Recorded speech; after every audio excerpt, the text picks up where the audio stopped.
हाय, नमस्कार भावा बहिणींनो. झालं का तुमचं जेवण पाणी, चहा नाश्ता?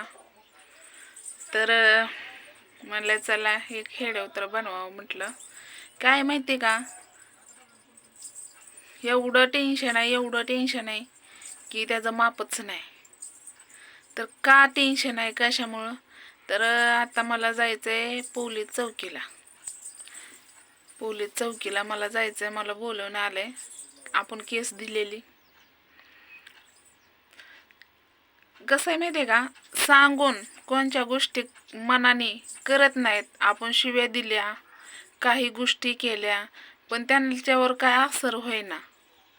आता कुणावर मी नाव घेऊन बोलते, तसलं मला कोड्यात बोलाय येत नाही कुणाला पण. दीक्षेच्या बापाच्या इकडं म्हणजे खरात खानदानाला मी जाणार आहे. आता मला तिकडून बोलवून आले, तर बघू काय होतंय काय नाही. माझं जाईना का पैसे, माझं 200-300 जाईना, किंवा 2000-3000 का जाईना. मी याजाने काढीन, पण त्यांचा खटलाच मिटवणार आहे. कसं आहे माहिती आहे का, मी शिव्या दिल्या, मी सगळ्या गोष्टी बोलल्या, मी दिल्या शिव्या दिल्या, ते दिल्याच म्हणणार आहे. मी नाही म्हणणार नाही. आणि मला तसलं खोटं पण बोलता येत नाही. कसं आहे माहिती आहे का, माणूस म्हणतं माणसाला जवळ करायचं बघतो आपण, पण मी जवळ जर केलं ना माणसांना, तर माणसं काय म्हणते ते माहिती आहे का, इकली बाई आहे. अरे इकली बाई असली ना तरी पण तिच्यात खंबीरी आहे. कष्ट करून लेकरांना जगवायचं, कळलं का? तर बोलायचा उद्देश, हेड्याव बनवायचा उद्देश ही आहे की मला पोलीस चौकीला जायचंय, बघायचंय, आपल्याला घराचं काम पण करायचंय. पोलीस चौकीला काय आहे काय नाही हे तुम्हाला, मला तिथं मी हेड्याव नाही काढणार. कसं आहे माहिती आहे का, मला हेड्याव काढता येत नाही. येतो माणसानं, आता ताई तू खोटं बोलते का, असं नाही. मी घरात काढेन हेड्याव, मी घरामध्ये काढेन, पण अशा ज्या गोष्टीला तिथं म्हणजे परवानगी नाही तिथं आपण बनवू शकत नाही.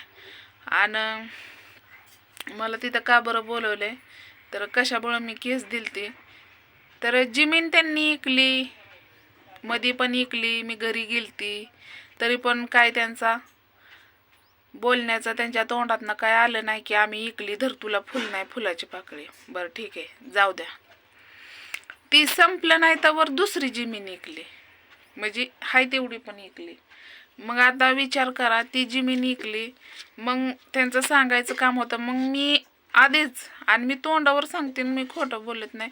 मी त्यांना काय म्हणलं होतं, मला अर्धा एक एकर म्हणलं द्या, म्हणलं मी बानूला बघत बघत म्हणलं त्यात काय पण करण म्हणलं, म्हणजे नाही का, ऊस म्हणा किंवा भाजीपाला म्हणा, आणवीला बघत बघत मी केलं असतं, बरोबर आहे का नाही.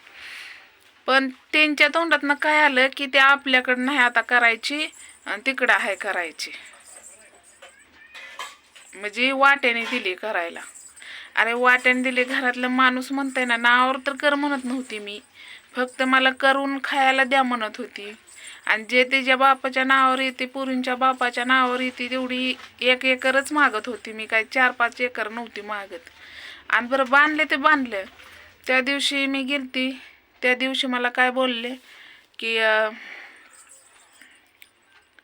काय म्हणण्यात आलं, म्हणजे रस्त्याने मी चालली होती बहिणीच्या इकडं, तर काय वहिनी बरं आहे का? हां बरं आहे, बरंच आहे, आमचं काय बरंच असणार आहे.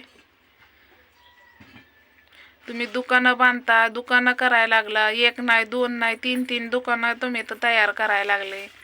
मग तुम्ही असं का नाही विचार केला की बाबा भावाची पोरगी का अपंग आहे, परत त्याला आपण काय त्याचा अंगठा घेतलाय दारू पाजून, तर चला बरं ते पुरीला तरी नीट करावा. बरं पैसे नका का देईना, नाही देऊ बापडीचं, त्याचं काय घेणं देणं नाही पडलं, पण असा विचार केला असता तर जरा आनंद वाटला असता जीवाला. पण जाऊ द्या सोडा. कसं आहे माहिती आहे का, मेलेल्या सापावर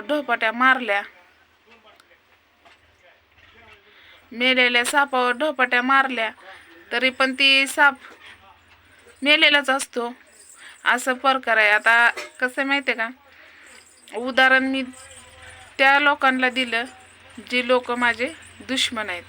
आणि माणूस म्हणताना दुश्मन असलं तरी त्यांचा चांगला असू द्या.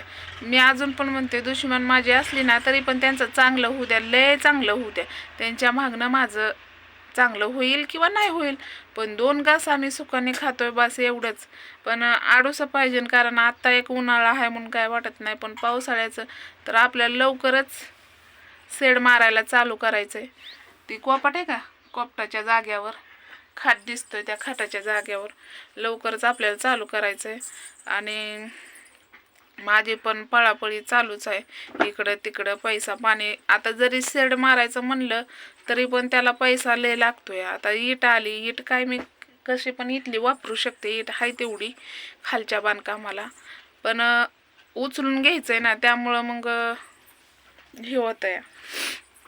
आणि असं भुईटं मारायचं म्हटलं ना मग अजून काय म्हणतात ना, उठलंय चेंदा आणि तीच धंदा. कारण काय माहितीये का, गुशी एवढ्या आहेत की प्रमाणाच्या बाहेर, अजून ते पत्र पडायचं बोकांडे, म्हणून ते उचलून घ्यायचे ते आम्हाला. म्हणजे 2 पायऱ्या असं उचलून एवढं बांधकाम घ्यायचंय. मग ते आपल्या थोडा खर्च का व्हायना, बरोबर आहे का नाही. तर चला, ते मापणी करायला त्या माणसाला फोन केलाय मी, ते येतो म्हणलाय 9-10 वाजेपर्यंत येईन उद्या. आज नाही यायचा, उद्या येईन. मग उद्या आला की मापणी घेतली की मग त्याच गौंडेला न्यायचं आणि तिथं सामान घ्यायचं. आपण आपल्या म्हणजे आपल्या याने आणू शकतोय, पत्र आणू शकतोय, अँगल आणू शकतोय, पण किती काय किती फूट असं असतंय ना काय. आणि आपण आणायचं न उगं खर्च व्हायचा आणि फेकून द्यायचं, एवढं खर्च करायची आपली नाही ऐपत. जेवढं आहे तेवढ्यातच आपण पाय पसरायत असते मी. पण गमड्यांच्या यांनी जरा आणलं म्हणजे जरा सोपं जातं या, म्हणजे शिल्लक काय राहणार नाही. आणि शिल्लक राहिलेलं कसं आपण महागारी पण देऊ शकत नाही, मस्त उपयोगीला येईल. पण शिल्लक कशाला ठेवायचं, एवढं पैसे पण नाहीत आपल्याकडे, आहेत तेवढ्यातच हे करायचं. पण काही जण मला मदत करणारच आहे. तसंच आता मी नावं कुणाची नाही घेऊ शकत, पण जे मी त्यांना विचारलं की म्हणलं तुमचे नावं घेऊ का, तुम्ही मदत करणार आहे तर ते म्हणले नाही नको. म्हणलं ठीक आहे चालतंय. तर आपल्याला मदत पण होणार आहे, त्या मदतीनंच मी शेड हाणायला घेणार आहे आणि संडास बाथरूम आयतच आणणार आहे, कारण त्याची लय गरज आहे. तर बघू काय होतंय काय नाही. तुम्हाला कंटिन्यू व्हिडिओ बघायचा आहे, तसा लाईक पण करायचा आहे, शेअर पण करायचा आहे. तुमच्या आशीर्वादाने ही आपली ताजमहल म्हणायचं तयार होणार आहे. पण कधी, अजून तरी पण 5-6 दिवस लागतील, कारण सामान आणायचं, हे आणायचं, ते आणायचं. तुम्हाला स्टार्टिंगपासूनच मी सगळ्या गोष्टी दाखवणार आहे, तर बघत राहावा. लाईक करा, शेअर करा, कमेंट करा. बाय.